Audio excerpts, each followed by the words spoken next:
To preserve.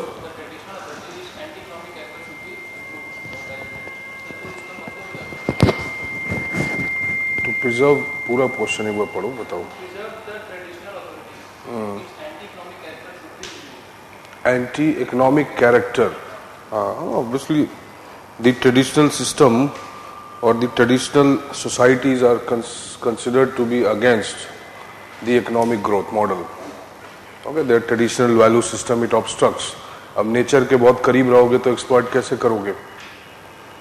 Okay, if you are coming from a tribal society, so you will not want to destruct nature or at least exploit nature. Then how will you do for economic growth? Okay.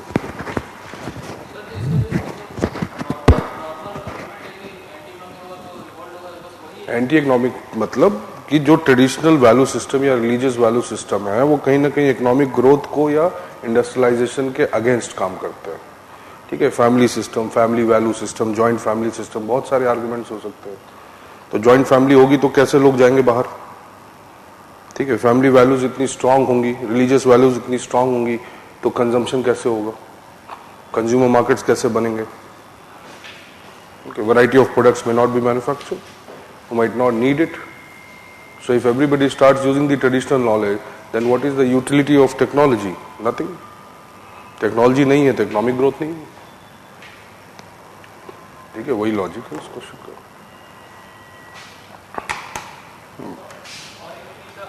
सारा मत पूछो अभी, class के बाद पूछो. Okay. So let us start with Weber. Okay. So we had studied yesterday routinization of charisma. Okay. Routinization of charisma क्या होता है?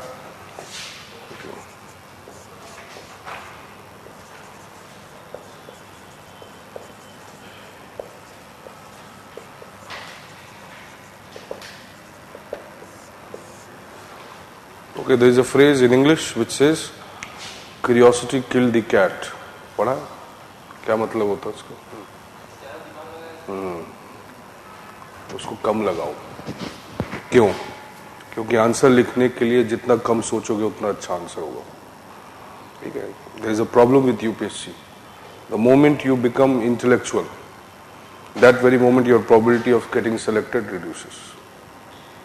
ठीक है, सच नहीं पास में लोग इंटेलेक्चुअल नहीं रहे होंगे, वो सारे बाहर हैं यूपीएससी के. ओके, इवन जो रैंक 1 आता है वो कोई इंटेलेक्चुअल नहीं होता है, but he is duly qualified for the job. Okay, so that does not mean that IAS rank 1 or IAS rank 10 are the symbols of intellect in the society. They are not. They are simply the symbols of hard work and labor. Nothing else. Okay. So you are which batch? Political science? Okay, Tina Rabi was your senior? Huh? Intellectual थी? Okay. So my sister she's an IPS in Sikkim. Okay. So she was from IIM Ahmedabad. She thought that she can crack the IAS. In the first attempt she qualified. Okay, and she got IAS. Now imagine she did not join the IAS. क्यों उसको IPS बनना था? ठीक है. So 17 reminders from the UPSC DOPT. She did not join it. They did not allow her to appear next year. Because once you qualify for that, you cannot opt for the lower service. But she did not join, so technically she was not in the service. No, she did not give. She did not give the choice that time. Wrong choice. IPS को नीचे रख दिया. So she did not know that okay, if I put the choice below, then I will not get it. Okay. So next time she filled the form only IPS. Okay. Now that was again a problem because in the interview she did not score much marks. So they asked why only IPS. Okay. And they also knew that she had not joined last year, but she got a very good rank, 13th rank. So उनको देना ही पड़ा, कुछ नहीं कर सकते थे. ठीक है, तो किसी को लगता है कि हम इंटेलेक्चुअल हैं इसलिए हो जाएंगे, ऐसा नहीं होता है. Even she felt that way. कि I am from IIM, then I will qualify. Okay, but the nature of exam is very different. Okay, when we were in engineering and IIT, I thought I will qualify in the first attempt. Okay, and I did so almost. Every time it was almost. Okay. My last score was 1147. अगर आज होता तो आज में 50th या 40th या 30th rank होती मेरी, बट उस टाइम आप उसके अंदर भी नहीं हो सकते. 1170 was the cutoff. 1040 in mains once I got, but 105 marks in interview. So nature of qualifying the exam is totally different from your knowledge. Okay, knowledge is important factor, but how will you present that knowledge, that is more important. Okay, so sometimes we get swayed by the knowledge which we are acquiring, that okay, this is the way how I know, this is just for the study. We are understanding it, but if we are truly intellectual, then we will know how to mellow down this knowledge according to the you see the questions which have come. Okay, very generic questions, open-ended questions. So people who would have crammed huge amount of information, they will not be able to write it. उसके लिए analysis चाहिए, but उसके लिए intellect नहीं चाहिए. Informed analysis, ठीक है. When you will be intellectual, then you will try putting so many ideological ideas और philosophical ideas into your answer. That is not required. ठीक है. वेबर कौन है, वेबर ने क्या किया, थ्योरी क्या है, अथॉरिटी क्या है, डोमिनेशन क्या है, लिखो, खत्म. If you are little more informed, you will analyze it properly, present it in the format in which he wants, the examiner, and he'll give you marks. Okay, so don't go for useless search. Okay. Otherwise Google तो बन जाओगे, IAS नहीं बनोगे. ठीक है. Are you understanding? Okay, so don't become Google. Okay, become IAS. Finish. Okay, so routinization of charisma, okay, is an outcome of the instability which is there in the charismatic authority system. Okay, so routinization is the movement of the charismatic authority towards the traditional model or towards the bureaucratic rational model. Okay, routinization, how we can analyze this routinization. Okay, how routinization will take place, why will it take place? Either the leader disappears or the ideology with which the members of the group they associate with the leader. Okay, maybe leader loses his charisma over the time.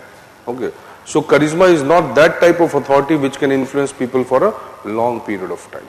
Okay, so they might not, even you can say there might be a revolt, even though we said it is pure form of domination, but the moment leader loses his charm, okay, there is a huge potential for revolt within the charismatic system. Okay, so it may be highly unstable. Okay, or when the people are accepting the leader, then it might be highly stable because there is centralization of authority. Okay. So centralization of authority is visible here also, but the basis of exercise of authority is not coercion. It is compliance based on some normative consideration. Why it is normative consideration? Because it is value based. Okay. Huge level of subjectivity is involved. And more or less it is through some freebies or some rewards or some, you can say, positive inducements, the leader motivates the group. Okay.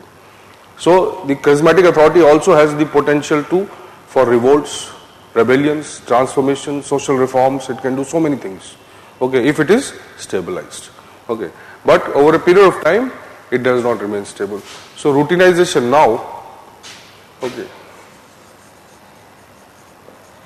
if we see democracy, so in democracy, because people have the liberty to dissent, okay, they have the liberty to bring their political opinions, okay, they have the liberty to exercise their dissent, consensus, difference of opinion, then they can form, or there is the potential of growth of charismatic authority systems in democracy. In autocracy it might not be there, in monarchy it might not be there. Are you getting this point? So democracy is a kind of formal political system where there will, or where we will see the emergence of charismatic authority system within the democracies, especially the formation of political parties. Okay, so you'll see most of the political parties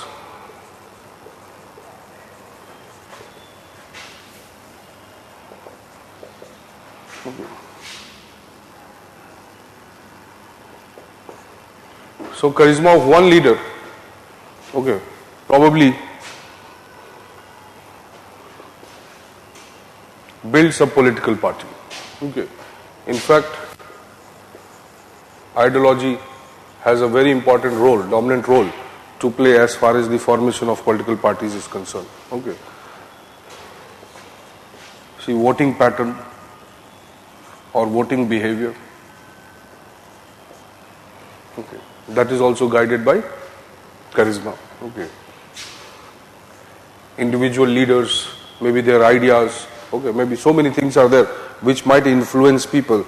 So the voting behavior or the voters do not use some rational evaluation of the agendas or the manifesto. Okay, they are purely driven by the charm of the party or the charm of the ideology of the party. Okay, that has happened. The reason behind the rise of the number of regional parties in India.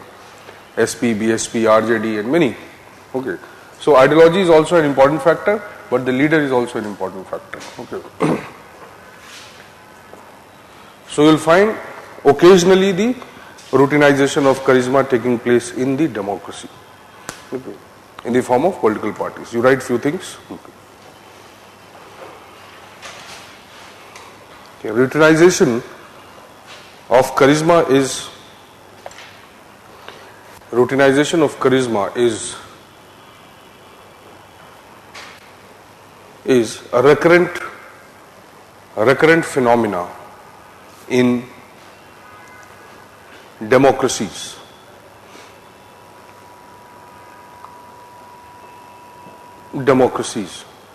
As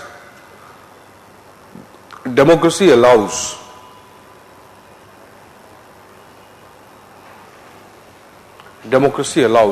ample opportunities for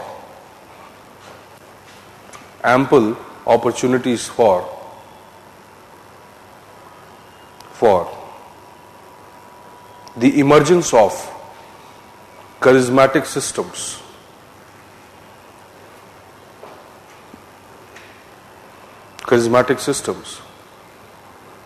For example,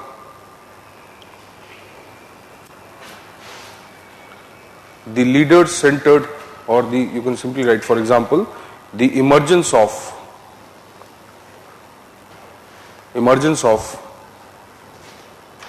leader-centric political parties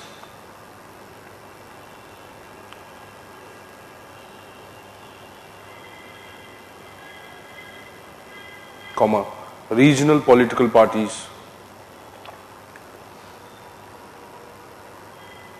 ideology-based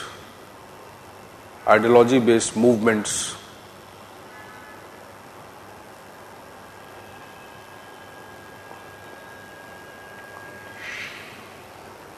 okay, dominance of spiritual and religious gurus,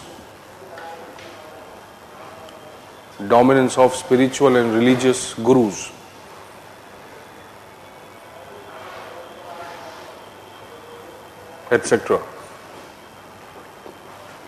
Okay. Routinization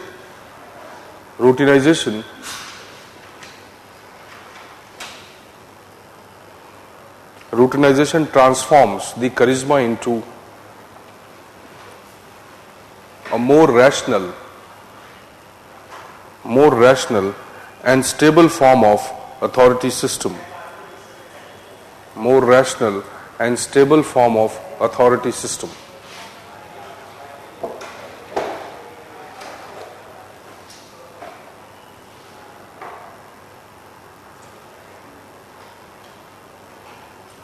Okay. So the rise of number of leaders, Atal Bihari Vajpayee, okay, Indira Gandhi, Nehru, okay, and consequently the emergence or the strength of their political parties was not mainly due to their ideologies, but because of the single leader who emerged more powerful than the party himself. Even the present government, okay, the growth of NDA or the huge majority which the NDA won was basically led by one single individual as the face of the party. It was not the political party. Okay, so charisma is visible. Plus charisma can or has the potential to bring social transformations more easily than the formal systems. Okay, fine. So the next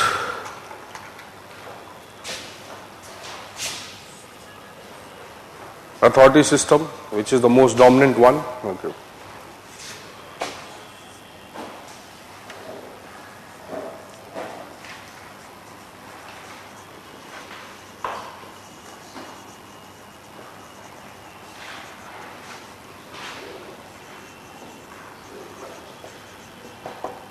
Okay, so Weber says that now out of all the existing bases of domination, the most effective, most efficient way of domination is based on the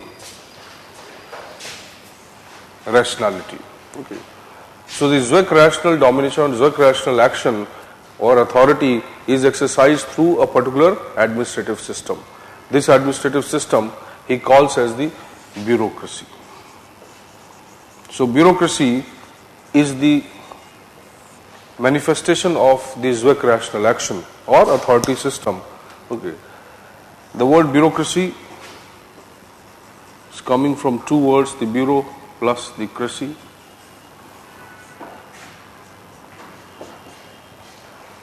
Okay, which means the rule by officials. Okay. So in any system where the power is exercised basically by the officials, we can call that as bureaucracy. Okay. But Weber conceives of a modern day bureaucracy, though bureaucracies were visible in number of other regimes. Even in monarchies we have seen the bureaucracies. Okay. Earlier bureaucracies were based on religion also. Okay, like ancient Chinese bureaucracy or 2nd century BC China. Okay. So it was not the Weber. Okay. Or it was not the modern day bureaucracy which is just generally considered as bureaucracy. Okay. In the 2nd century BC,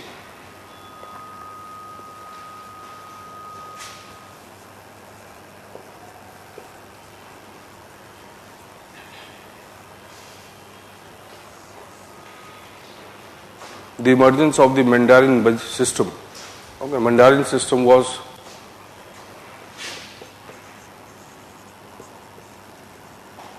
merit-based system. In fact,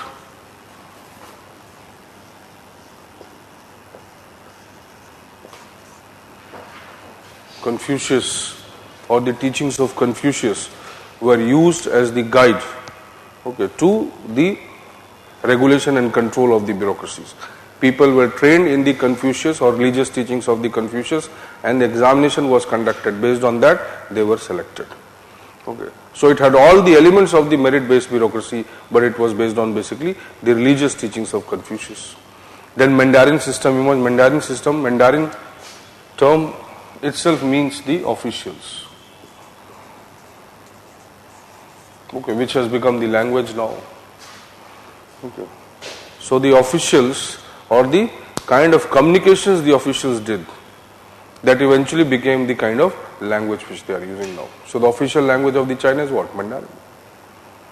Okay. So the Mandarin system was basically an official system. Okay.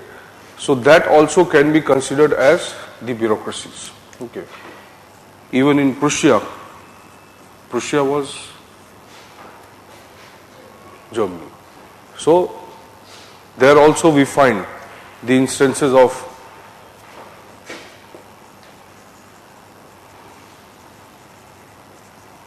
merit-based system which was similar to the modern day bureaucracies.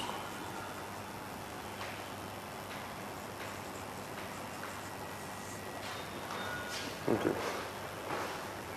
So we cannot say it was only just the Weber who contributed to the understanding of bureaucracy. There is huge literature available coming from the developing countries, coming from the non-Western context, and coming from these countries, which has created a theoretical understanding of the bureaucracy. Okay. But Weber's analysis was more sociological.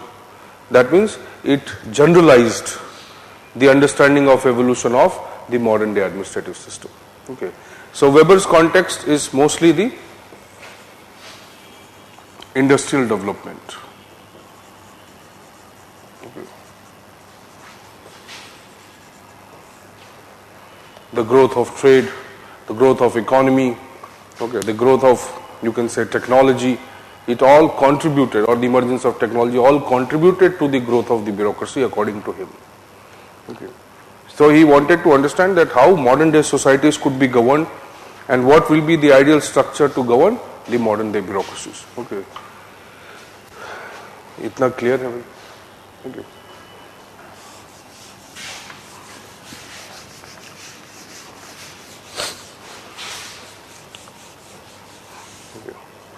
So he conceived of a structure, okay, or you can say he tried to understand that how something rational as bureaucracy would emerge and what would be its ideal characteristics. So he conceptualized the theory of bureaucracy, okay, an understanding of bureaucracy in two aspects. One, as a structure, okay, one as a structure and the one as a behavior.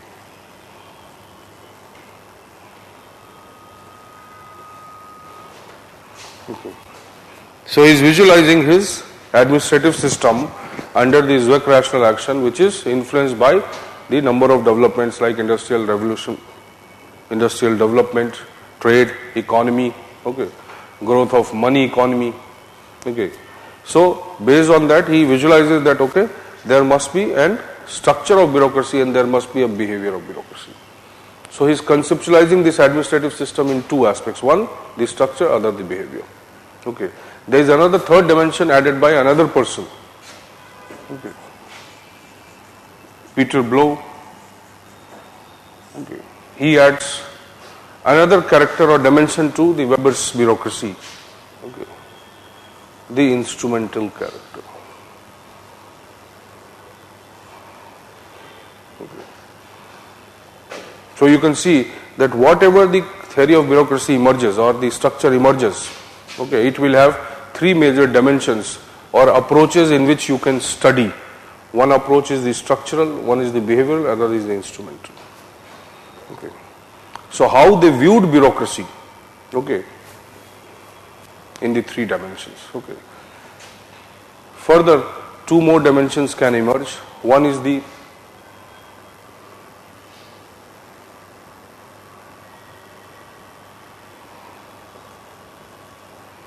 discretionist view, okay, other is the same, the instrumental view.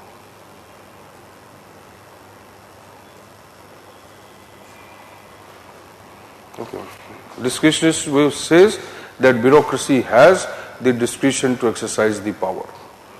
It is not purely a agent. Okay, it has its own authority and it has the freedom to exercise this authority. Okay, that means what? It somewhere undermines the strict control or nature of strict control of the politics over the bureaucracy.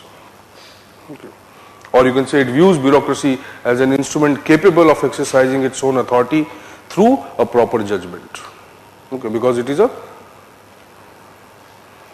a knowledge-based system, so it has the judgment to exercise its authority.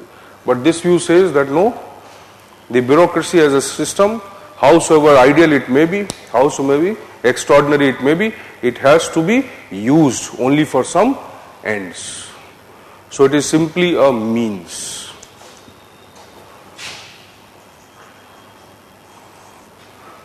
So the dichotomy view is viewing the administration as simply a means. Same way the instrumentalist view of the bureaucracy is viewing simply it as means, nothing else.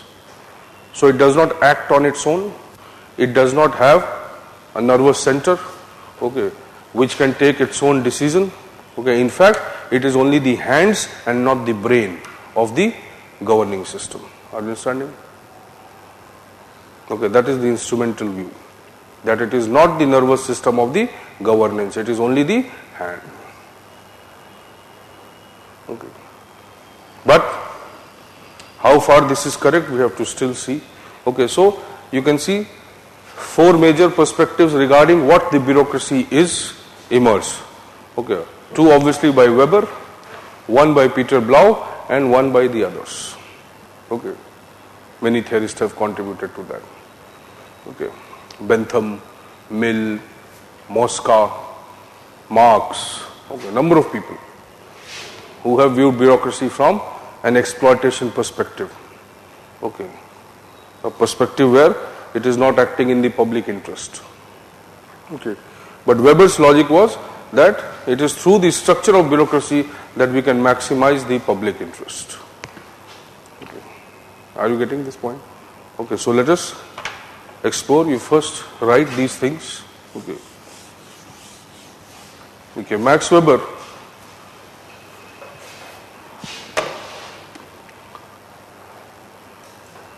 visualized the bureaucracy in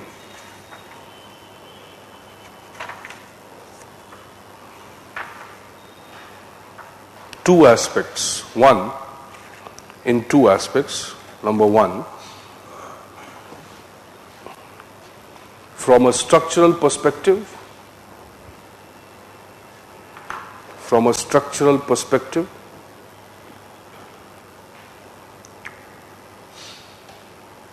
that is,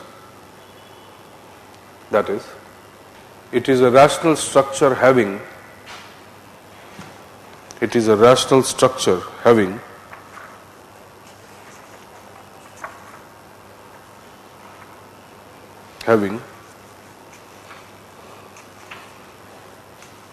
patterns of arrangement of authority, procedures, functions, and jurisdictional limits.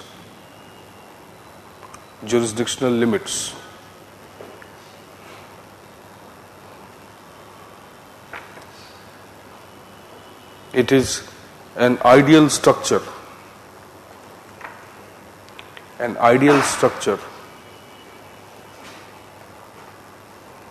which can maximize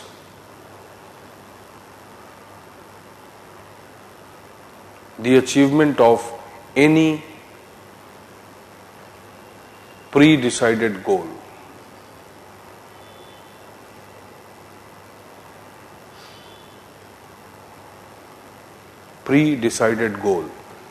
Second, from the behavioral perspective,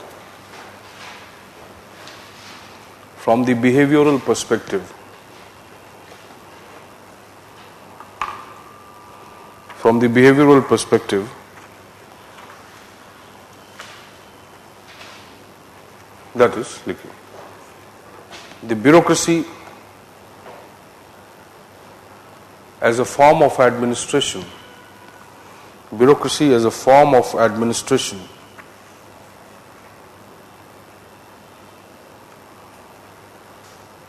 must exhibit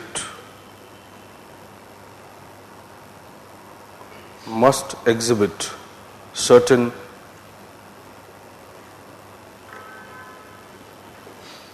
preconceived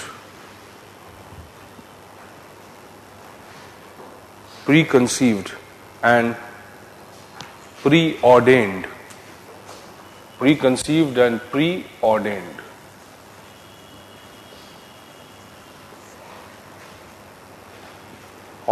behaviors. What is preordained?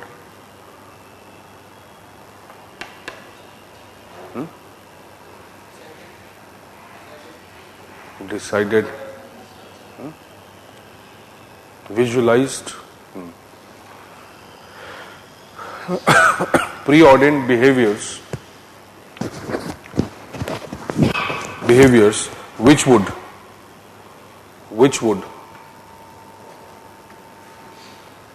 maximize its rationality. Now try to understand that if this structure has to become efficient, or if this structure has to reap its maximum benefit, then its inhabitants would have to show certain behaviors. Understanding? So if the structure, the ideal structure that we are conceiving, if it has to be used to its maximum potential, then there must be particular behaviors exhibited by the members of this structure. If it does not happen, then even the structure might not be that useful. So the behavior, or the structure and the behavior, must work in collaboration with each other to maximize the benefits of the bureaucracy. So he views it from one, the structural perspective, that there will be a typical structure, okay, and there will also be a typical behavior of the members of this structure. If that happens, then it will be the most ideal form of administrative structure which can ever be. Okay. Okay. Another dimension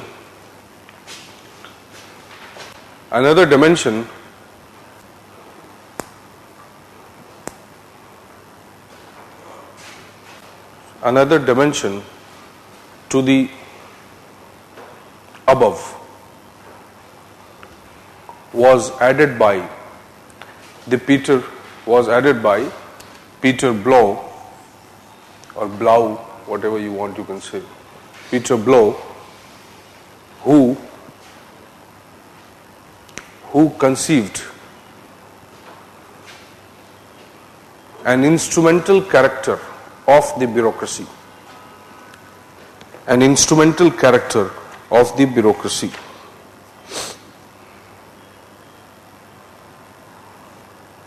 Instrumental character of the bureaucracy.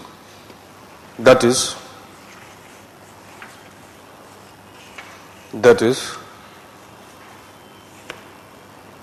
it is merely a means to an end. It is merely a means to an end.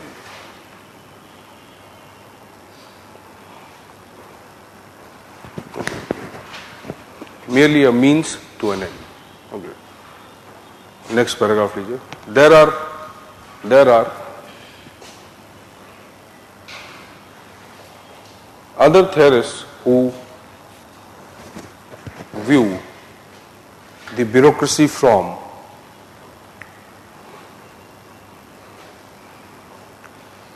a discretionist perspective.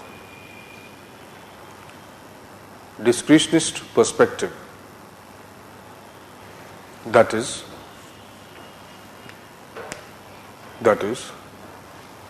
it is capable of exercising its own judgment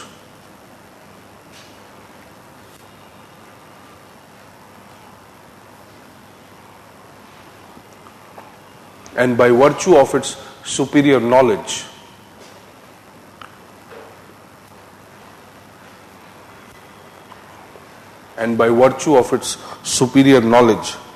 it tends to act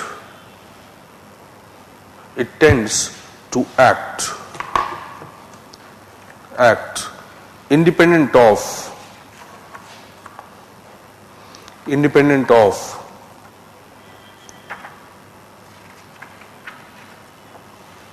the political control.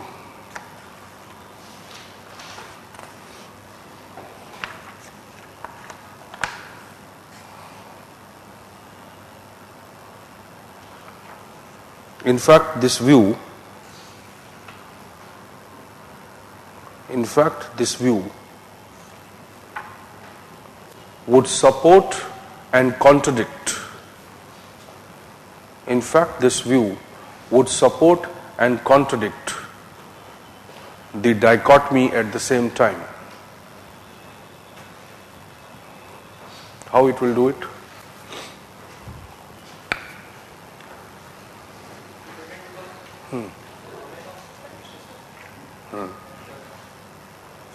Correct? No, but it will. By implementation purely in the hands of, तो dichotomy support करेगा. Okay. कैसे?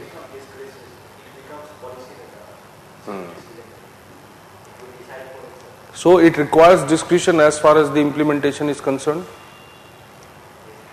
It requires it or not? That is what the logic of dichotomy is. That it must have autonomy as far as the implementation of policy is concerned because it is capable of doing it. So we must conceive of all the best principles by which the administration can implement the policy. So it must be left free as far as the implementation of policy is concerned. So it supports the dichotomy. But then how it contradicts the dichotomy?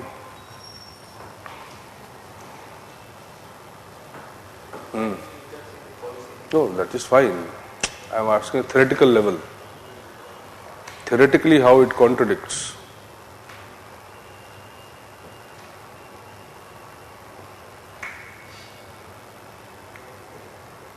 Okay. If it is discretionary in nature, that itself shows what? That there is no political control. Okay, there is no limit on the bureaucracy. Now, that is not the logic of dichotomy. The dichotomy provides autonomy and at the same time accountability to the administration. ये तो logic है dichotomy का. Okay, efficiency, autonomy and accountability all at the same time. So it nowhere, dichotomy nowhere says that there will be no control over the bureaucracy. But discretionary perspective, what it is saying? That bureaucracy develops an institutional character. From an instrument, it turns out to be an institution capable of its independent existence. It might not make just the policy, try to understand, but it will have such a force, it will have such a presence that it can influence the policy formulation process. It can also negate the directives of the political system. It can in fact influence the politics, not just the policy making. So that character of the bureaucracy would be against the idea of dichotomy. Okay. Dichotomy is not talking about a pure depoliticization of bureaucracy. Okay. Okay, it is not depoliticizing the administration. It cannot be. Okay. So the moment you eliminate any form of political discourse within the study of administration, what are you doing? You are eliminating the democratic character of the administration. So the study of administration or the use of administration or bureaucracy or the form of bureaucratic form of administration is purely what? For achieving or maximizing the goals of the democracy. Okay. Otherwise they will come in conflict. Okay. Likho.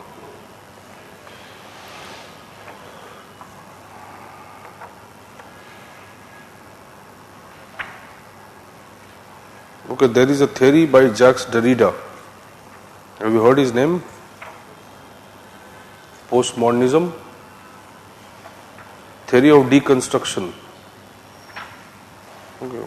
So theory of deconstruction is saying that once you acquire the knowledge, okay, then what you do?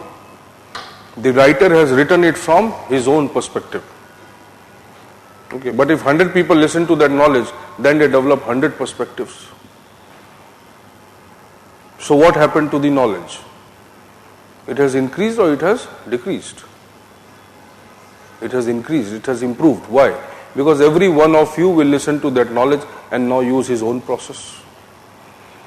Okay, you might have a different way of understanding the same knowledge. Okay, so now the knowledge gets enriched by 100 people. Same knowledge, which was earlier developed by one person. Same way, if somebody makes a poem and recites it, okay, then that poem is understood in 100 ways by 100 people in the audience. Okay. So it is increasing what? The strength of the poem. It is not reducing the strength. Okay.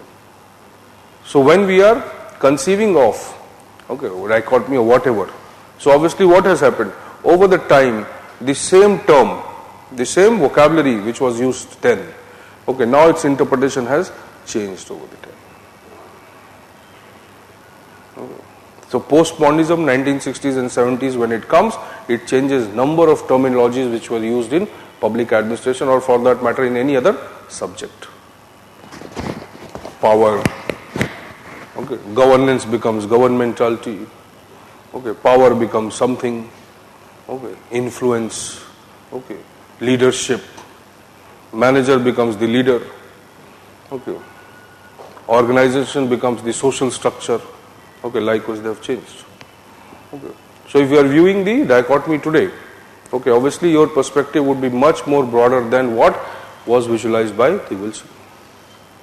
Okay, okay. Okay, right. Okay, the discretionist view supports the dichotomy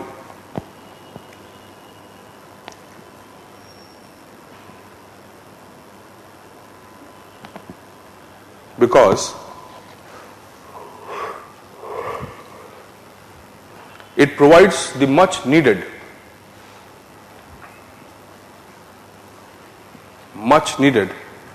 operational freedom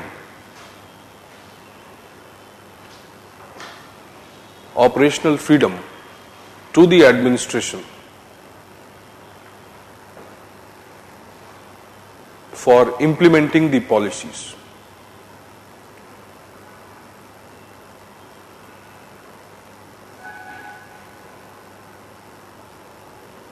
The how part of the policy can be better. The how part of the policy can be better understood by the administrators.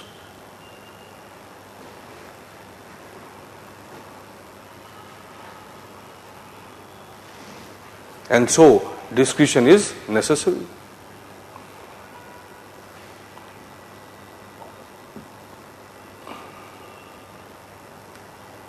Thank you. On the other hand, if the discretion is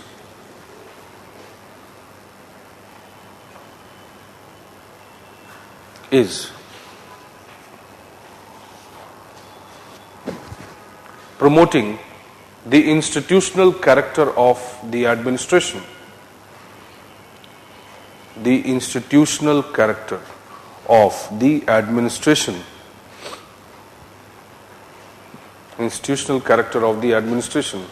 then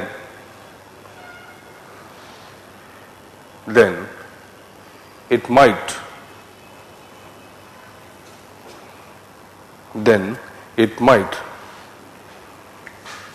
create a danger. It might create a danger for, or a threat, you can write. It might create a threat for the existence of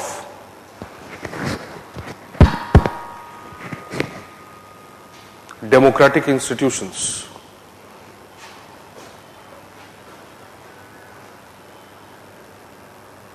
The officials are no representatives.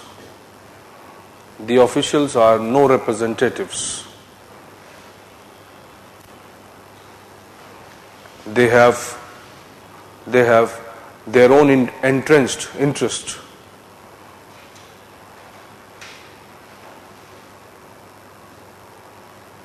They have their own entrenched interests, and they can manipulate the power more easily than the layman politicians.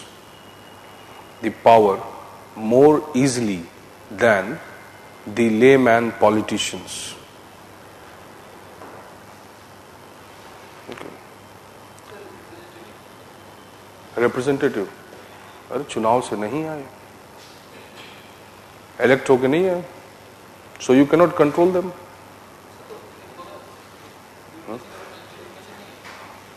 Representation या representative process से नहीं है ना, वो selection से आए, election से नहीं है ना. तो even if representative nature judiciary बिल्कुल ठीक है, बट जुडिशरी का रोल एग्जीक्यूशन नहीं है. ठीक है, it is not in day to day interaction with the society. But judicial का या official system of judiciary is purely acceptable because it is not an operative institution.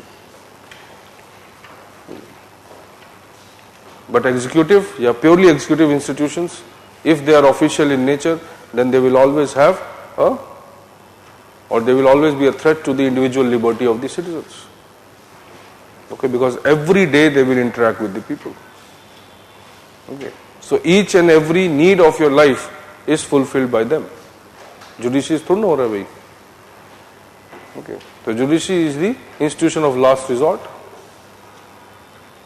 So its official element totally acceptable. What is wrong? Okay, and also judiciary is part of the state. Okay, unlike the bureaucracy. Yeah, वो आप criticize कर सकते हैं. That is fine. Okay.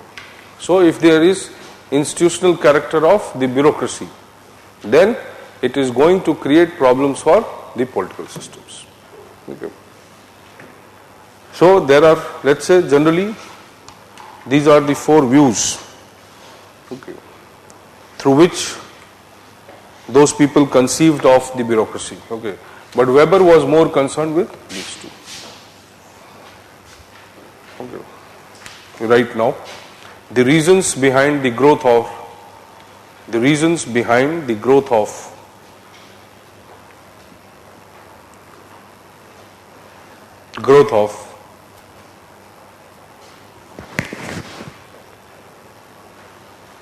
bureaucracy, reasons behind the growth of bureaucracy as a modern day administrative structure.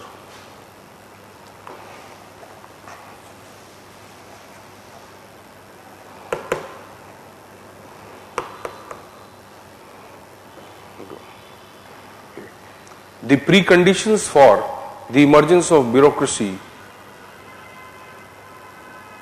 according to Weber, the preconditions for the emergence of bureaucracy, according to Weber,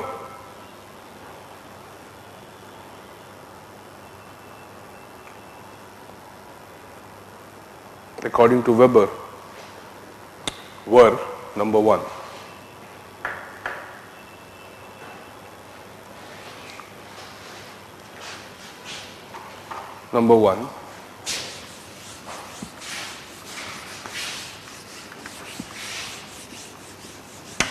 money economy or market economy. Money economy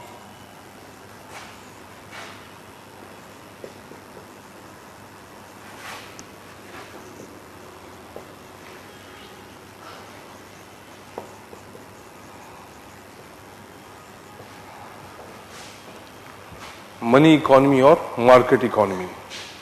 Okay, write few lines.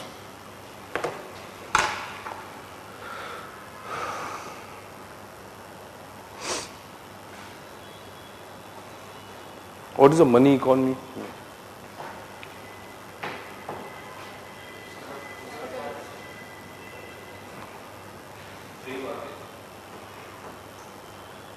Market economy हो तो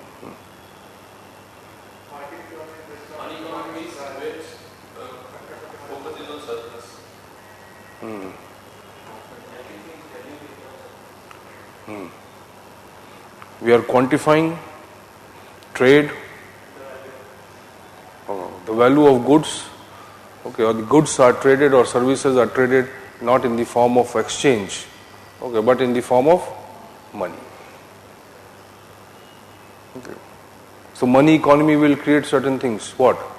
The management of money, banking system, financial system, number of other systems have to be created. Okay, it cannot remain only at the household level. So the businesses, the industries, or for that matter economic activities cannot be confined to the level of society or merely the family. It will move beyond that. Okay. So government will have to, as the money economy emerges, it will require what? It will require an organized system. Okay. Market economy, also regulation, taxation. Okay, so there must be regular supply of revenue, and then only the bureaucracy can be created.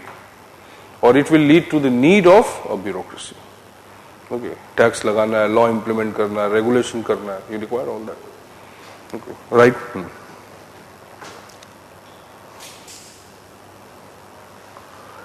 A stable system of, within this you write, a stable system of taxation as a regular source of public revenue.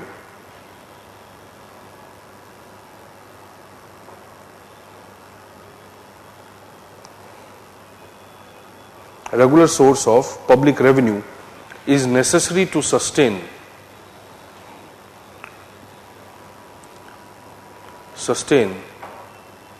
bureaucratic administration. Stable system of taxation as a regular source of public revenue is necessary to sustain bureaucratic administration. Okay. A market economy functions on impersonal basis. A market economy functions on impersonal basis.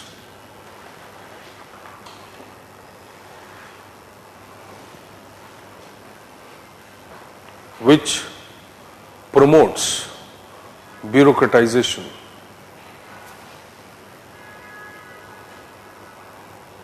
Bureaucratization. Okay.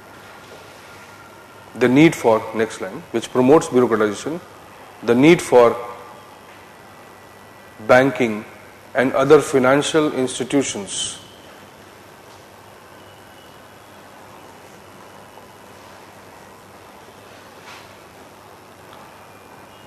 directly contribute to the emergence of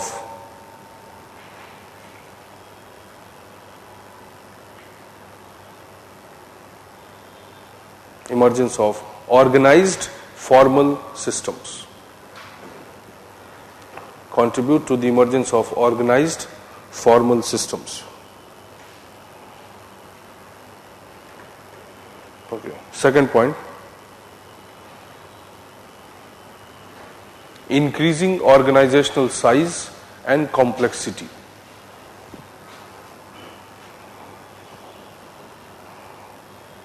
Increasing organizational size and complexity. Okay, so we have previously discussed from a family business to farm, to small trade, to a factory, okay, or to something. Now what? So the sheer size of as the society evolves, okay, and the needs of the society changes. So the sheer size of the organizations which can manage the society will also increase. So variety of functions will be added to the society because of these kind of changes.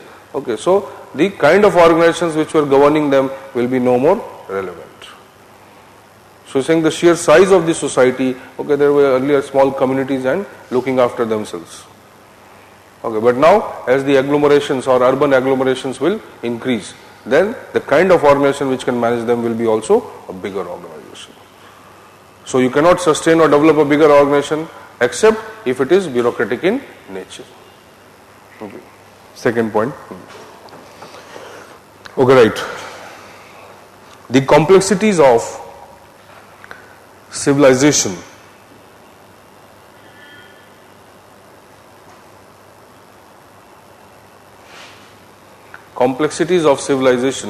manifested in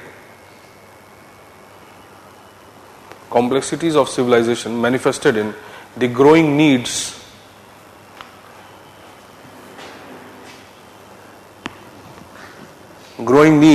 and the consumption pattern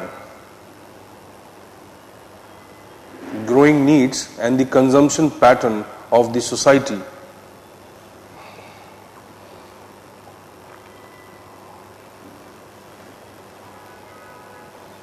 along with the emergence of welfare functions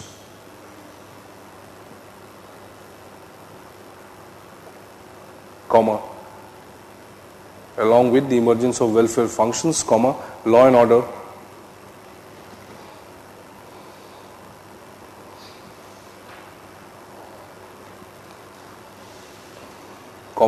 modern means of transport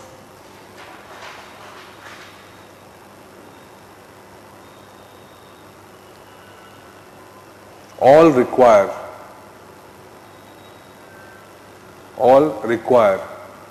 a rational management system.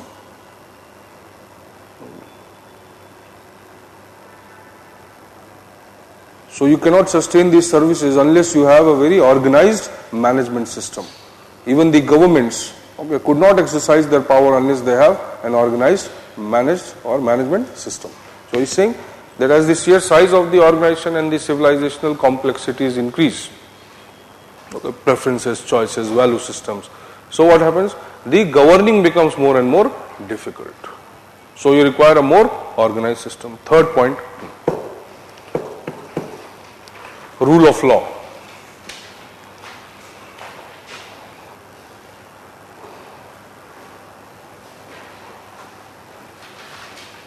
Why rule of law becomes an important factor contributing to the growth of bureaucracy?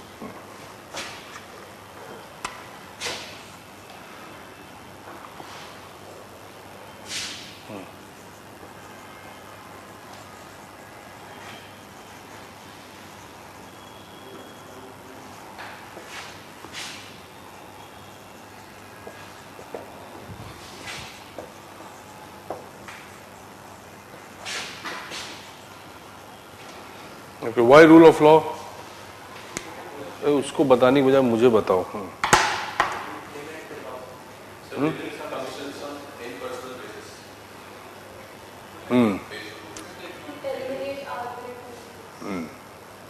Equality, equity, discretion must be eliminated. So rule of law will come with those values which can only be visible in a bureaucracy. No other system, any patrimonial system, any charismatic system, any other form of traditional administrative system cannot qualify for clubbing all the values which come under the rule of law. So rule of law changes from the, yesterday we discussed the Rex Lex to Lex Rex. King is law to the law is king. So when this happens, the rule of law will come with the certain values. Lack of arbitrariness.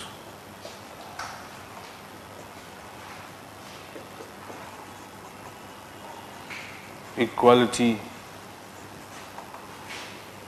and fairness in treatment.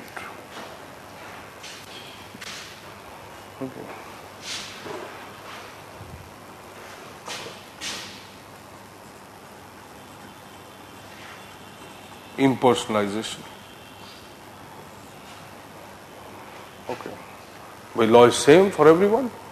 Equality before law. Law is not coming from some subjective consideration. It is coming from purely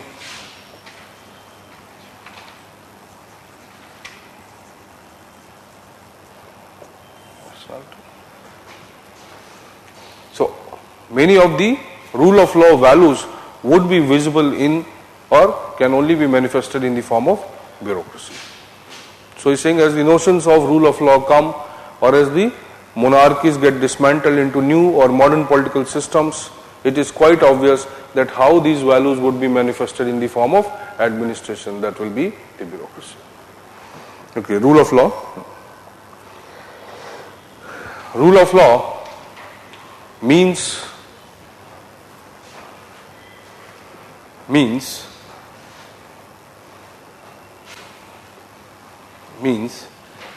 the values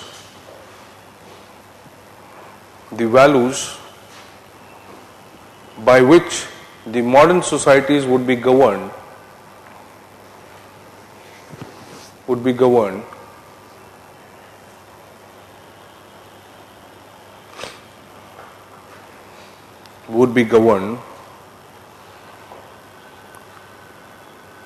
will comprise of ABC, you can write, comprise of lack of arbitrariness,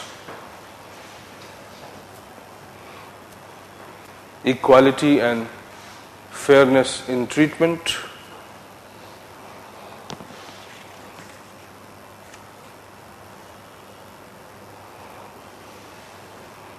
and treatment. Third, impersonalization. Impersonalization, that is objective nature of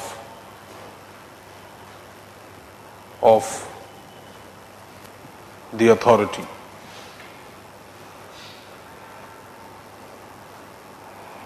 Okay. All these values can be manifested.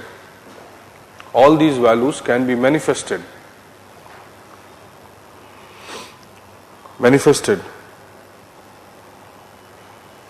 All these values can be manifested in the bureaucratic structure only.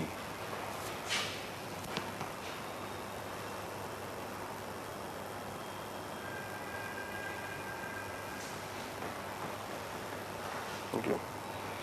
So it is quite obvious that when the values of society change, when the means or the process of exercising the authority changes, so that very moment there is a need for a bureaucracy. Okay. Then next point is writing the leveling of social differences.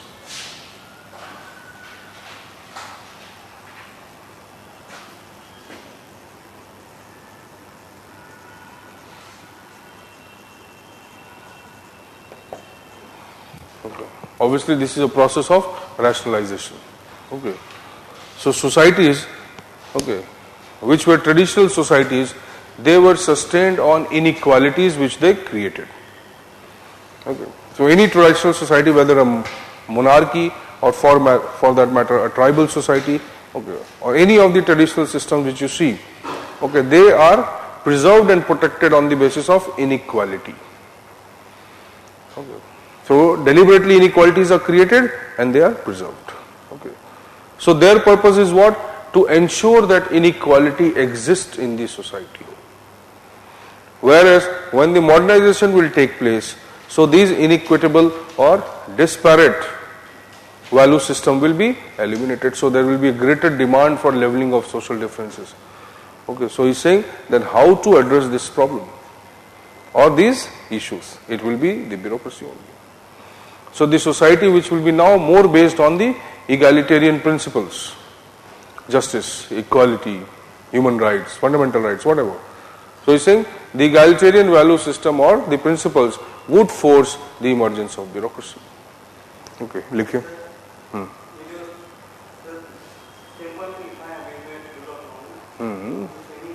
नहीं, पर rule of law एक अलग type का growth है और जो social growth है वो अलग टाइप का ग्रोथ है कि नहीं? भाई जुडिशरी के अच्छे होने से सोसाइटी भी अच्छी हो जाएगी क्या? तो rule of law is a theoretical development which necessarily requires an administration.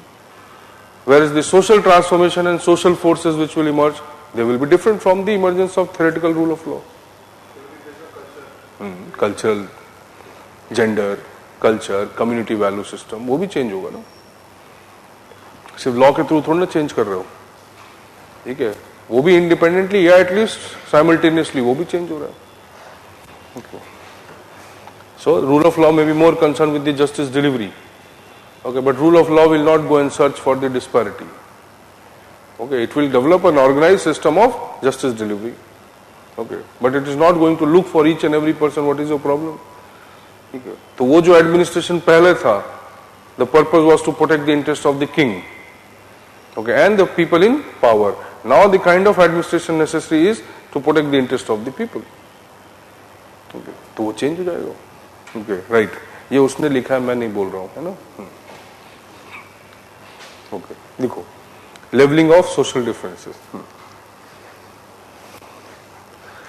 In modern times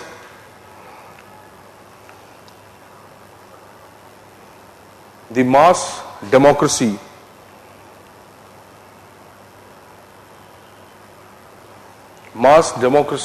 and bureaucracy have been born together. Mass democracy and bureaucracy have been born together. As the democracy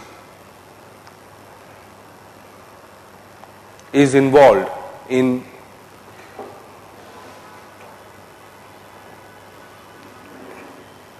is involved in the removal of social and cultural disparities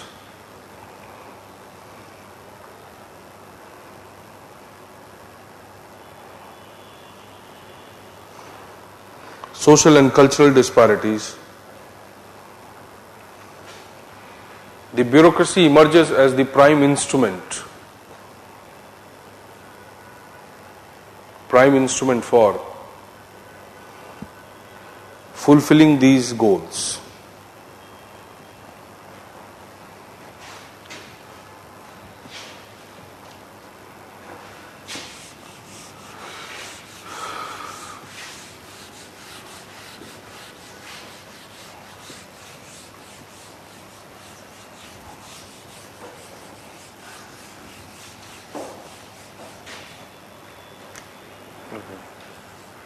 Okay. Next, he is saying the stable or the permanent character of the bureaucracy.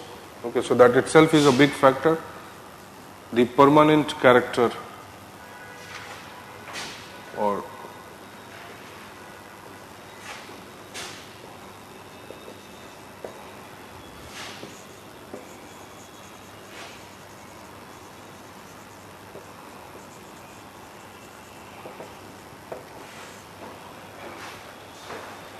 the permanent character of the bureaucratic machine.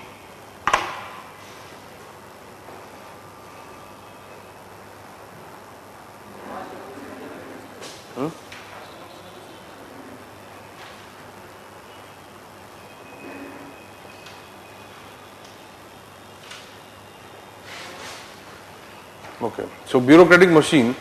Okay, now Weber is saying that once a bureaucracy is established, it is one of the hardest systems to destroy. That means you cannot destroy it once you have established it. So there are a number of reasons for that. Okay, this he calls as the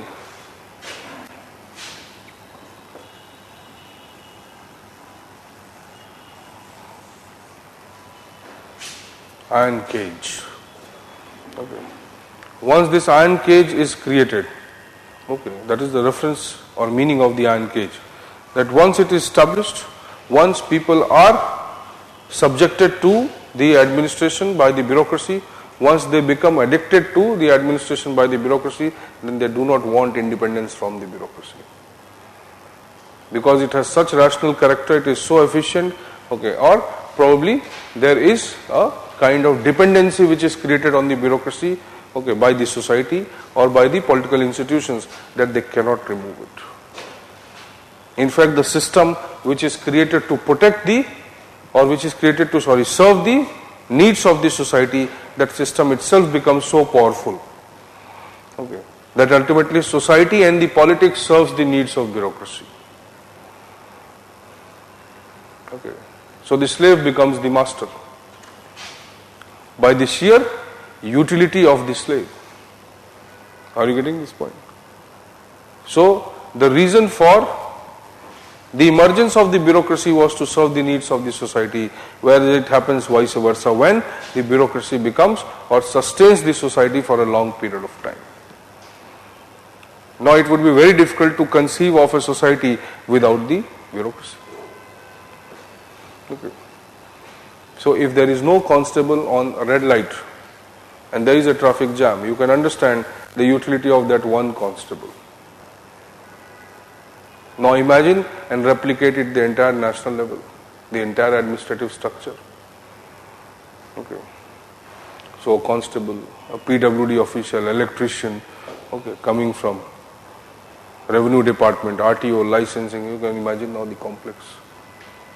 So these complex functions cannot be performed by either the political system, neither the layman citizens. Okay, so he says this is an iron cage.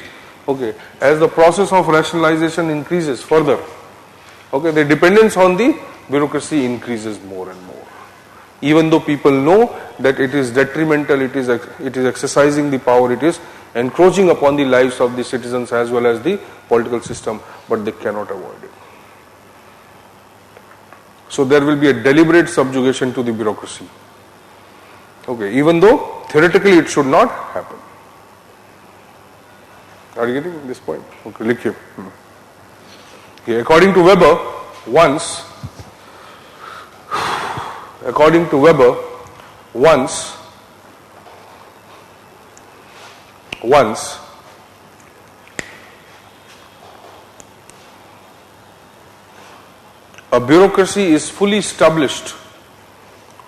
a bureaucracy is fully established,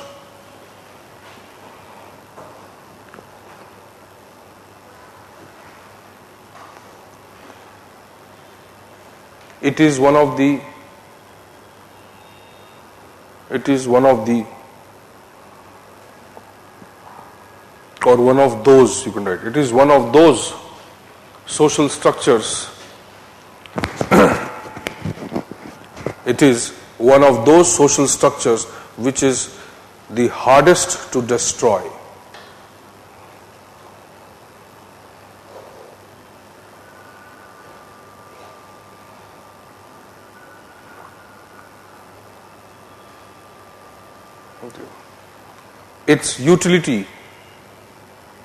Its utility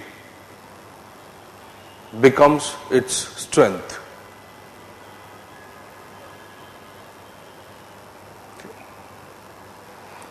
In fact, Weber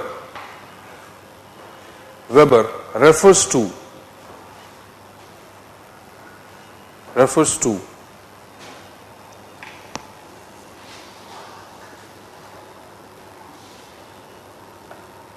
the strong role of bureaucracy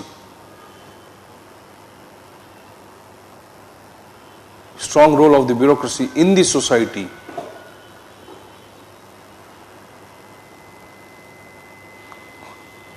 upon which all the other structures become dependent.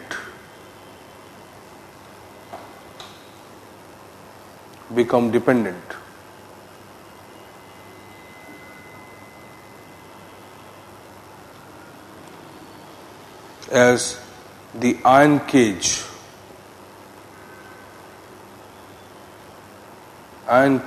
of bureaucracy. Okay, so everybody knows, political system knows, citizens know that this is a power-hungry instrument and it is going to encroach upon the lives of the people. Okay, it is a system which can be utilized by any system, other system, to achieve whatever the ends they want. In spite of that, people are willing to subjugate to the bureaucracy. Okay, they cannot live without the bureaucracy. So as the process of rationalization increases, the dependence on the bureaucracy increases. Okay. The dependence on the bureaucracy increases.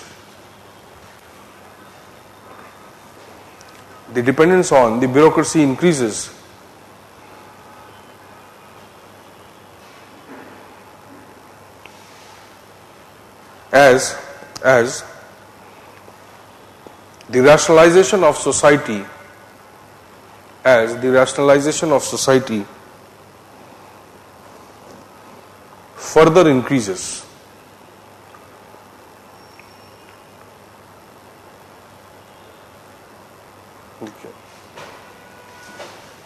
देखिए paradoxically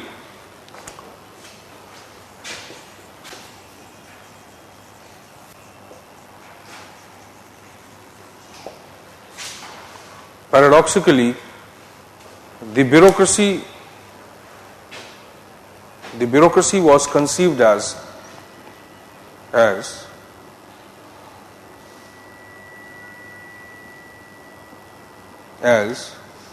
the instrument of the society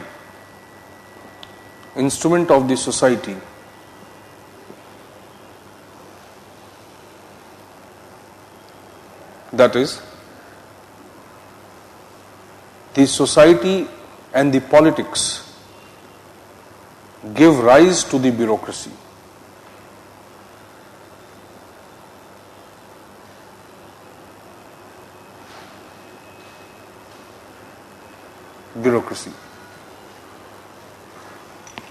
Rise to the bureaucracy, comma.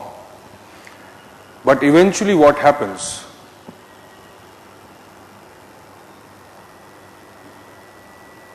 It is the bureaucracy that sustains the politics and the society.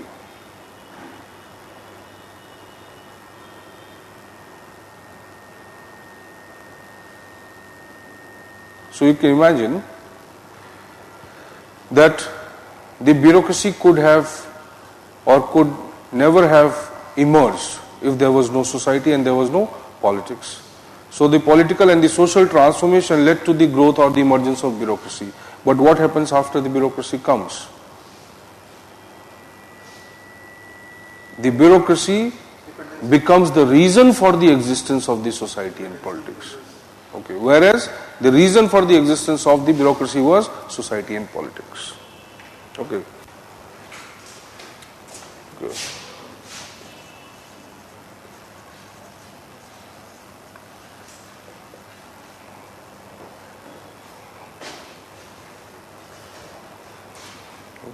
So it is said, the raison d'être, the reason for existence.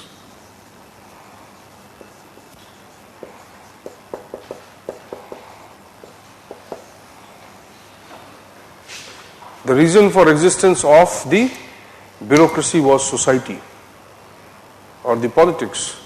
But what happens? It becomes, okay, the reason for existence of them over the time. If there was no society, there was no bureaucracy. But later what happens? If there is no bureaucracy, there is no society. Okay. That is known as what?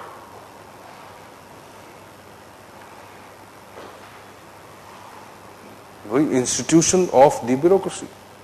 So from instrument to institution. Now you cannot conceive of a society without bureaucracy. It is the bureaucracy which becomes the symbol of society. It is the bureaucracy which sustains the values of the society. Something what we say, the womb to tomb. If our civilization fails, it will be mainly because of the breakdown of breakdown of administration. Definition of Donham. Okay, Wallace B. Donham. Okay, so he is truly depicting the nature of the bureaucracy and its control, or the strength of the bureaucracy and its influence over the society. Okay. So they said that, okay, there is a term which is used known as the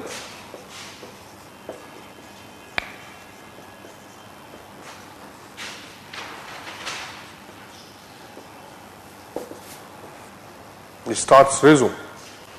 Okay.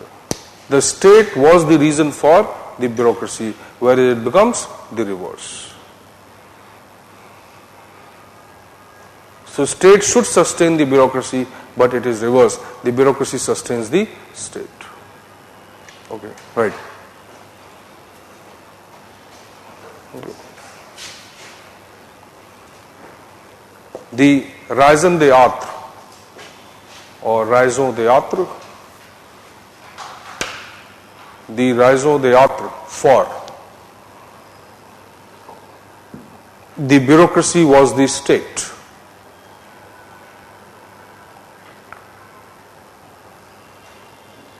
The raison d'être for the bureaucracy was the state, whereas the reverse happens.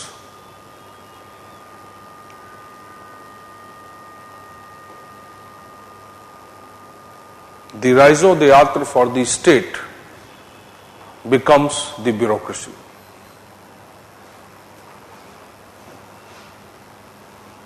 In the bracket you can write, this starts raison.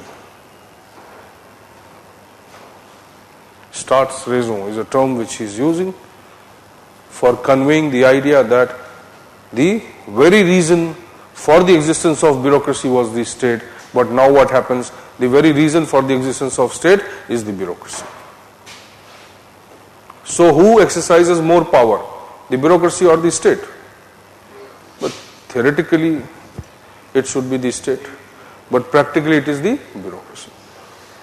Okay. So you cannot imagine of a good chief minister without a good chief secretary. There can be no good chief minister without a good chief secretary or a good secretariat. Okay, there cannot be a good performing government without a good performing secretariat or the bureaucracy. So what does it mean? That bureaucracy does not remain merely the symbol.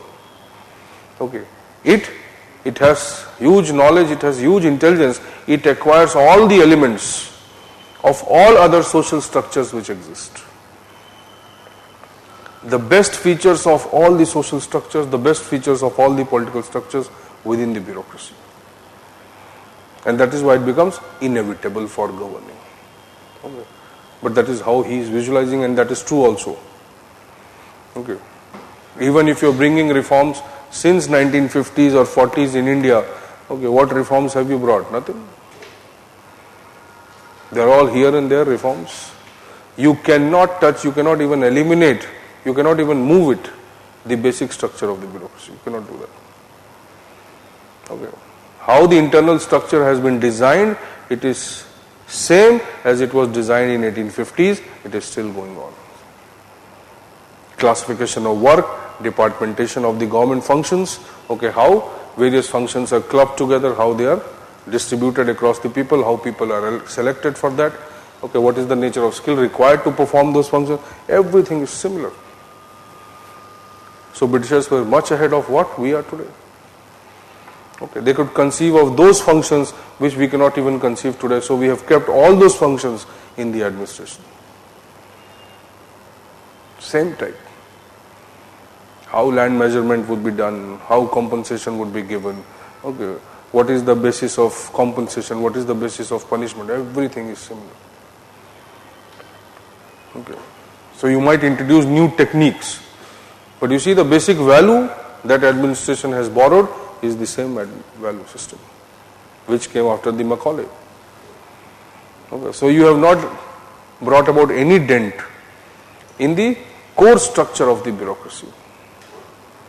Authority relationship, authority systems, arrangement, hierarchy, almost similar. So you can understand what Weber is saying is not only theoretical but also practical. Okay.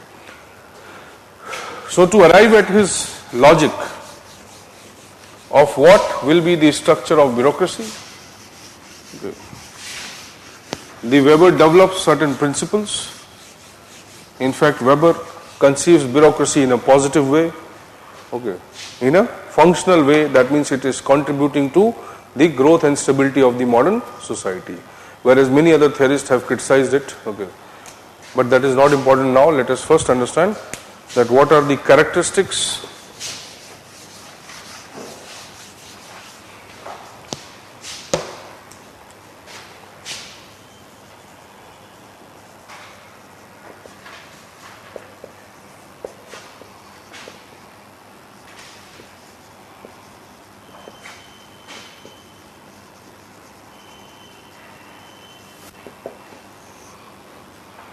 So characteristics of the Weberian bureaucracy.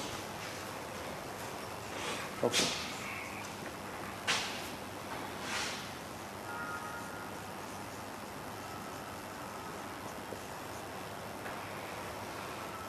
Okay, so principles that he used to develop the structure, okay, almost similar to all the classical or traditional principles. Principle of hierarchy, principle of division of work, principle of unity of command, principle of scalar chain, same thing.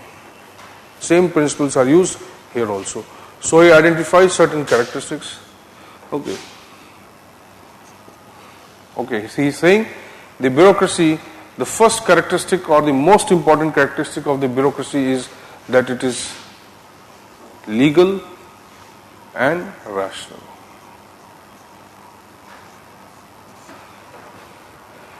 Okay, compared to, okay, they were also not illegal. Okay, the other systems we have studied, they were not illegal. They were also equally legitimate. Okay, but when compared to them, okay, this is more legal and this is more rational. Or this is the most rational and this is more legal. Why it is more legal? The degree of legitimacy of the bureaucracy is much higher compared to the degree of legitimacy of those institutions. Because there the legitimacy was drawn from the limited sources. Even if it was tradition, the tradition does not have an element of reform, reasoning, questioning. It does not happen. But he's saying that what is the modern rule of law system? The modern rule of law system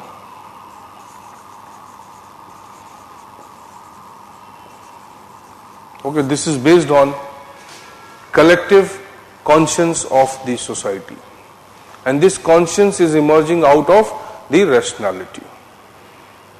Everybody has willfully and at the same time logically accepted the rule of law. So rule of law is not like a traditional development where the king professes the tradition and now everyone has to accept the tradition, or where the traditions are continuing without any judgment, without any question for years and years or generations to generations. So he's saying this is legal because it is purely based on the rule of law. The rule of law is coming from the collective conscience,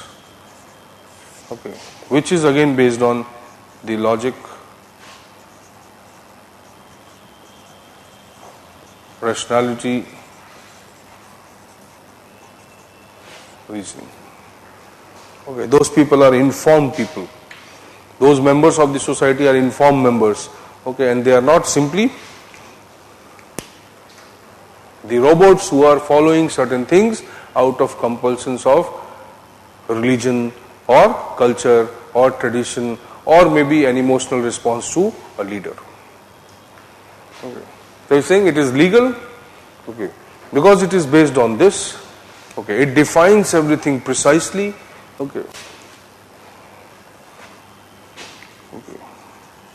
So roles, authority, functions, they are all predefined according to the law.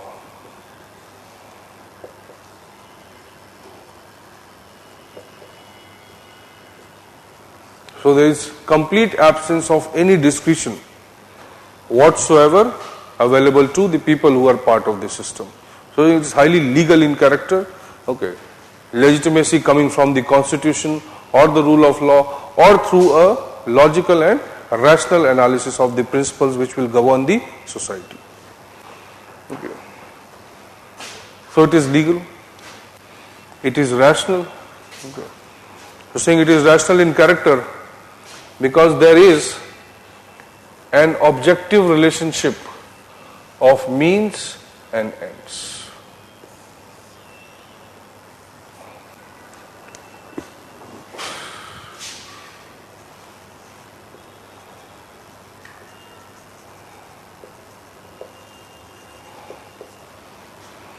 An objective relationship of means and ends.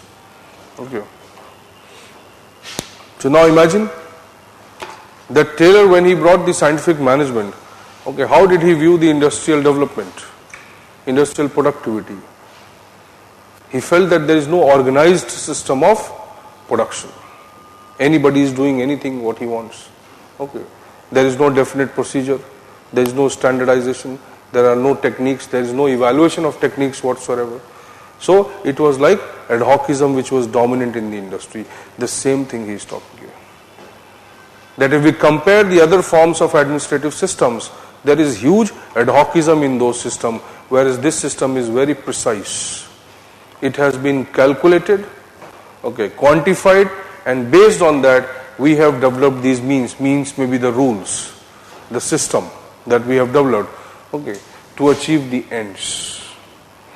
So if communication has to be done, then it is based on the precise rules and procedures, and it will be the best way of communicating. Are you getting? So what we want to achieve out of the authority, so the authority has been linked to what is to be achieved out of the authority in the most objective manner. Objective means after the due empirical analysis. So anything that we have done or created in this structure, everything is related to its goal or the ends, or sub-departmental goal, whatever, in a highly objective manner. Objective here would mean what? There is no personal consideration of whosoever is doing something. Neither the king, nor the culture, nor the emotion. So anything which could have influenced or brought the personal consideration into the functioning of the system, it has been eliminated. Okay. So there has been a kind of means and objective coordination between the means and whatever ends we decide. Okay. So anything that becomes part of the structure of bureaucracy, nothing is without a due empirical observation or evaluation. Okay. Nothing comes from the whims and fancies of the author or the theorist. Okay. So he's saying, I am conceiving of this structure in a pure rational manner, okay, which eliminates any human consideration. Are you understanding this? So rational, it can calculate, it is based on calculation, okay, quantified, everything can be predefined and it can be predicted also. Representative is not about election. Here representative is that the people from variety of communities and groups or across the society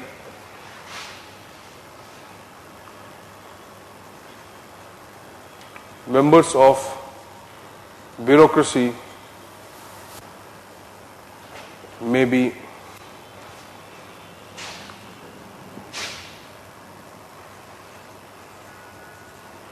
inducted from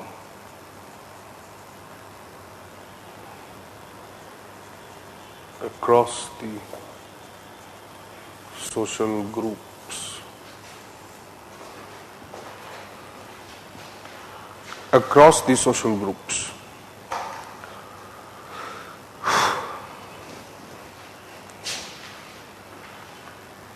Okay, so it will have an objective criteria of recruitment. There is no personal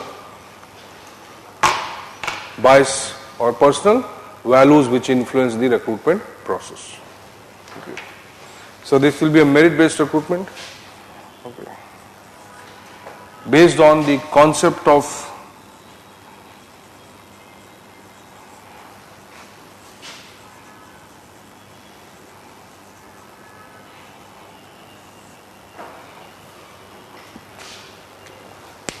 based on the concept of career service.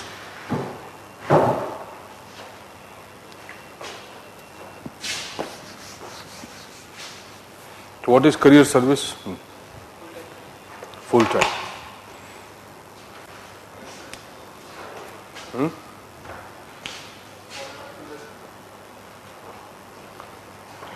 It is simply full time, means you cannot pursue this job as part time or as hobby or as leisure activity, impossible, like you do with politics. So it was in sharp distinction with the politics, because politics was pursued mainly as a secondary profession. Okay. When saying it is based on the concept of career service,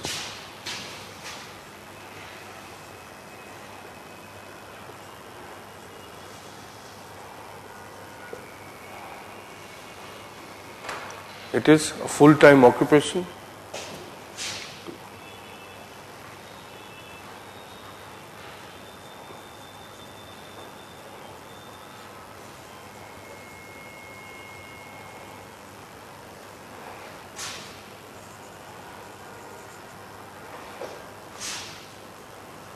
Cannot engage in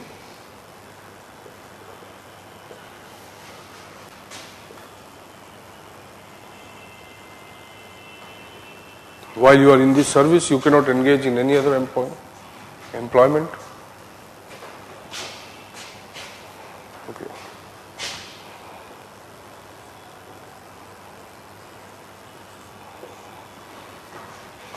It is purely professional in nature.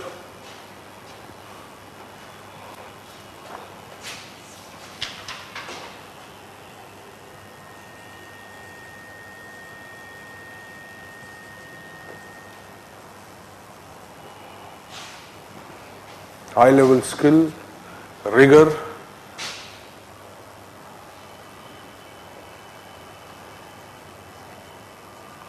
technical competence,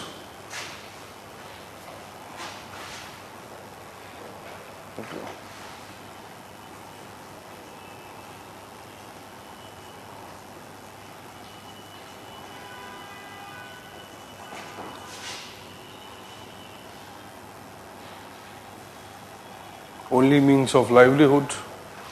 Okay. So for your livelihood, you are not dependent on any other means. You are dependent on the bureaucracy only.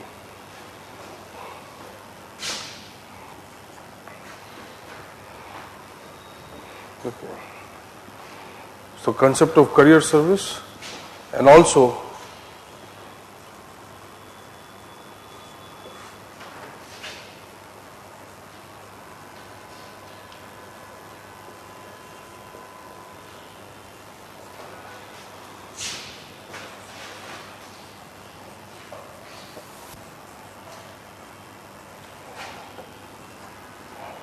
so there is a strict separation of personal and professional, or personal and public sphere, or personal or official sphere. They are totally separated. Okay. Even though it is a full-time occupation. Okay. That does not mean that after 5 or 6 o'clock you are not a public servant. You are a full-time public servant. But you cannot use the resources of the public for personal ends. So there is a very clear-cut separation between the personal and public, and there are certain obligations which you have to follow or carry with you 24/7. Okay, specific behavior attributes are necessary, specific type of social status which you enjoy. Okay, so those social status need to be protected or preserved with respect to the culture of the organization in which you are working, and it's likewise. He's saying so many things. So he's saying that there is a strict separation between these two. Your religion, your culture, your norms, your own value system must not influence the official decisions or actions that you make. Okay. So there is a strict separation. Okay. So concept of career may include variety of things. Okay. Then he is saying that the system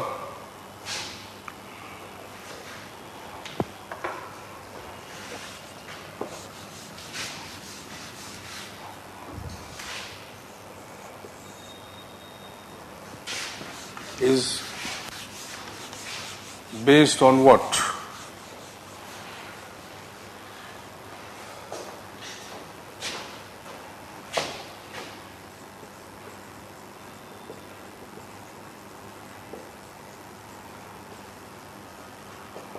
System is based on positional authority. Okay. Orders, commands,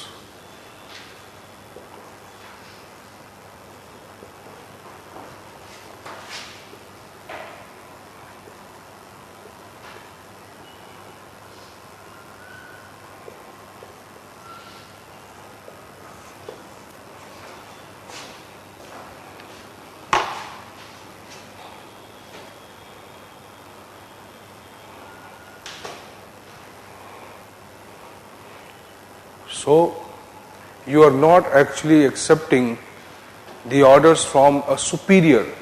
Means the superior not the person, the superior the position.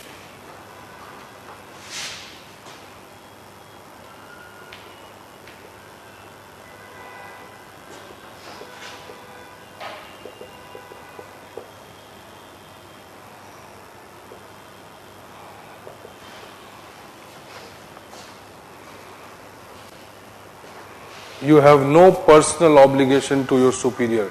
You have only official obligation to superior. So you are not personally obligated to follow it. That means if he only the orders of the core members means you have to follow the orders of your superiors or anybody in the organization who by virtue of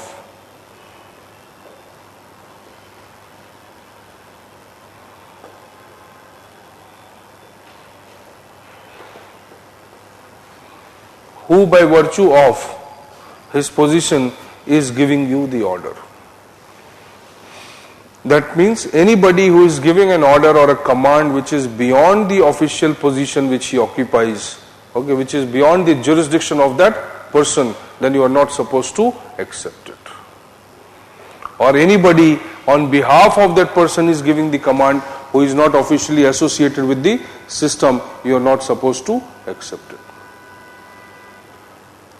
So he is saying you are officially obligated to the position, but personally free from the person. That means the superior is only the post and not the person. Okay, you write one line.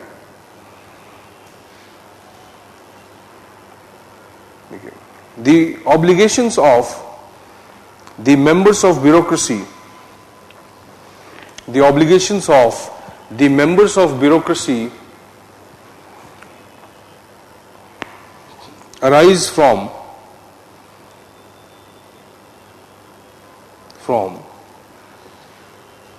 the positions and not from the persons.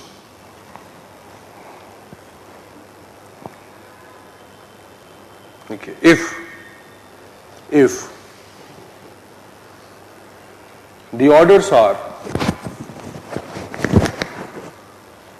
beyond the official jurisdiction of the one, beyond the official jurisdiction of the one who is giving it,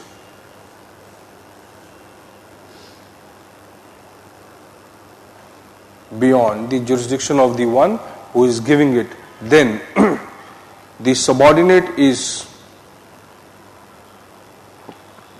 under no obligation to accept it. But this also creates an obligation that if the orders are coming from the position, then you cannot even deny accepting it. Okay. So you are under an obligation, you are not under a personal obligation, you are only under a official obligation. Okay, so if anybody tells you to do something like, so Mr. Sum is a collector, but most of the power is exercised by the Mrs. Collector. Is it or not? No? You have not seen, that means you should see. Once you go, then you will realize. So most of the official resources are used for personal consumption. Okay. That is how you see the red beacon car going to the school, pick up the kids. Which government allows that? Which rule allows it? You can use it for personal sphere, but only after the official hours, and that too there are restricted kilometers. Okay, and it is the duty of the officer to make an entry into that logbook. And even the driver can deny that he will not take you somewhere if it is beyond the official duty. Okay, but that does not happen. Okay. So 400 kilometers, I think, apart from the official tours that you can make in a month. Okay. If you go beyond it, you will have to pay. Okay. So it's not that restriction that you cannot use it, but you can use the vehicle only for personal ends when you pay for it and when it is justified, and it is not in the official hours. Okay, so in the official hour, if the vehicle will stand in the collectorate, it will stand there. It cannot move unless the collector himself is sitting in the vehicle. Okay. So there are a number of misappropriation of resources take place. Okay, because it is not very strict, obviously. What Weber would have conceived pure form of bureaucracy, but that pure form of bureaucracy is not visible. Okay. Okay. Then some obvious characteristics like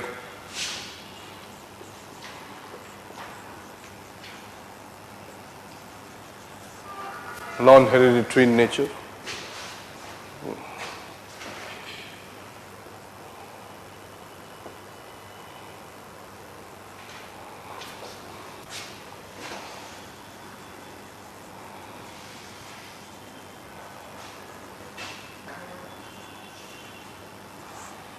The official resources cannot be apportioned, you cannot acquire it, you cannot consume it, and you cannot also give it to anybody.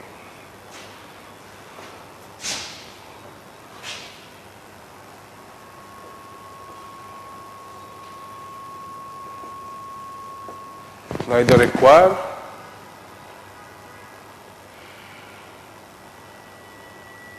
nor consume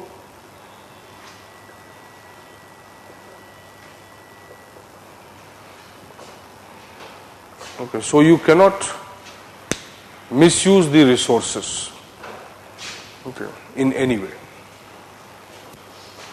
Only for the official purpose the official resource will be utilized. So it is not your personal resource which you can distribute amongst your relatives and friends or the next generation. You are saying it is non-hereditary character of the office, and by virtue of that you cannot utilize or consume any resource which is not or which is official but which is not used for the official purpose. You cannot do so. In fact, if you see the CVC in India, while defining the modes of corruption,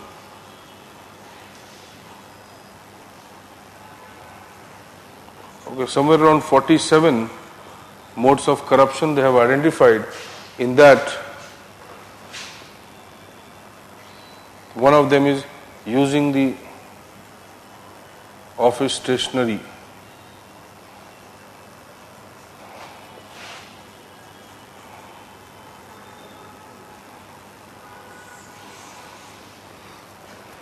But this is a very common form of corruption done by all the public servants.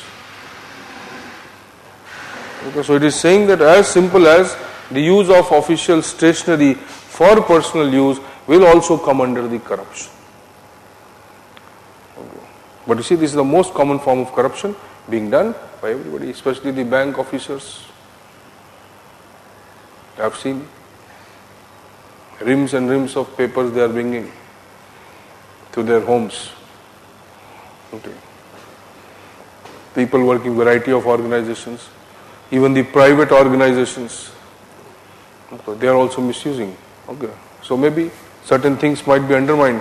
But if we go by the ideal conception of the bureaucracy by Weber, then definitely these are the things which may lead to the further to what? The tendency of increasing corruption. पहली चोरी भाई ज्यादा बड़ी थोड़ी ना होती है. So even the thief, the first time he steals, obviously the theft is of minor value. But later, slowly and slowly. So this is how it emboldens the officials. So they have seen it once, they have done it once, then they see their superiors doing it, and then say it's okay, he's also doing and I'm also doing. And then you see the lower level of officials, the workers or the employees, they also start doing it. That is the reason for the misuse of number of public properties in India.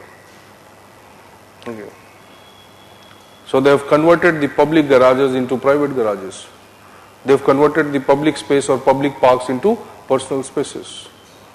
They have occupied, you see, everybody, anywhere in India you go, you will find in every city, almost 5 to 6 feet of the public property is encroached everywhere.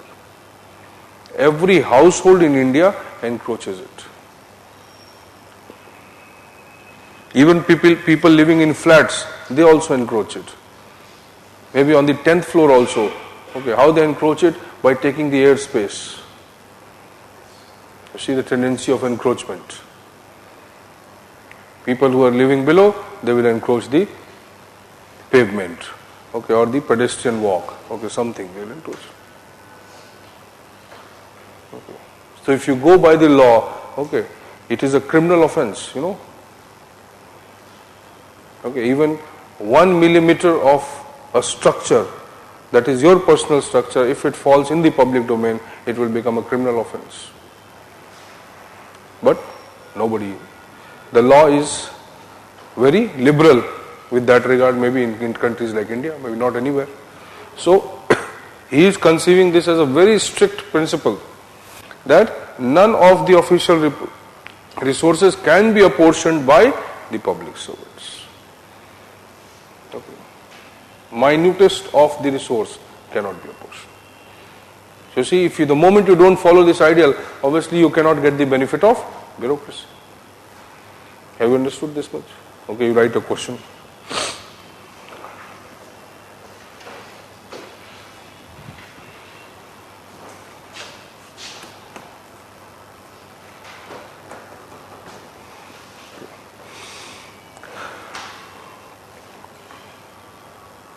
Okay. Compare between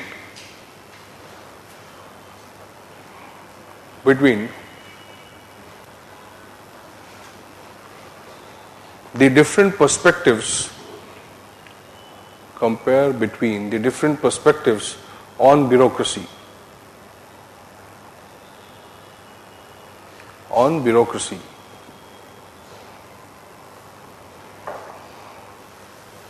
Especially with reference to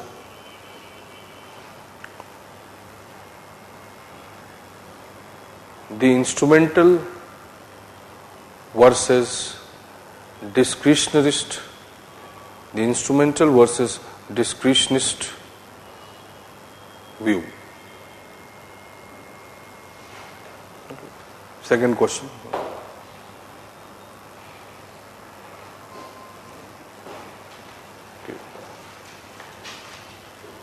This question you might not be able to answer now, but after reading this, you will be able to answer it. It is not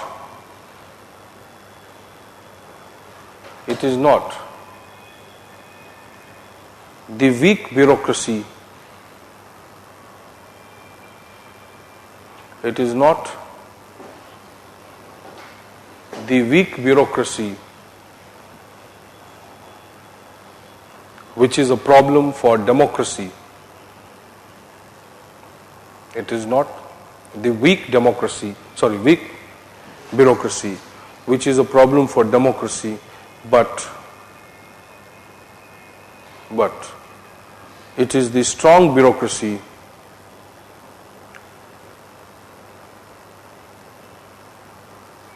which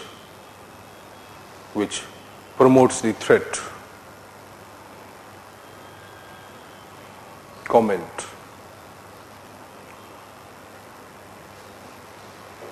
Okay. So the basic thing, tomorrow we'll study with the behavioral aspects of bureaucracy, and tomorrow you will get the notes also. Okay. I did not give it deliberately because I was waiting for the examination. But even though there are some things which we have already done, so you can read it from there.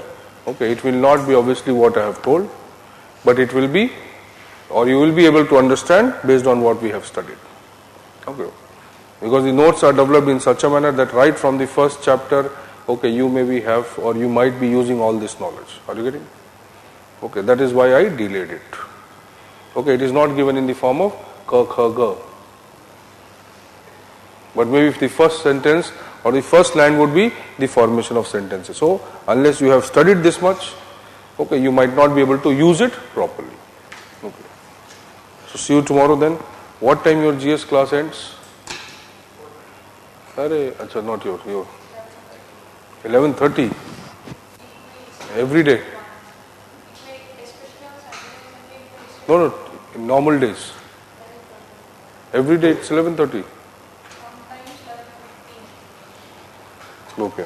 So okay then, see you at 11:30.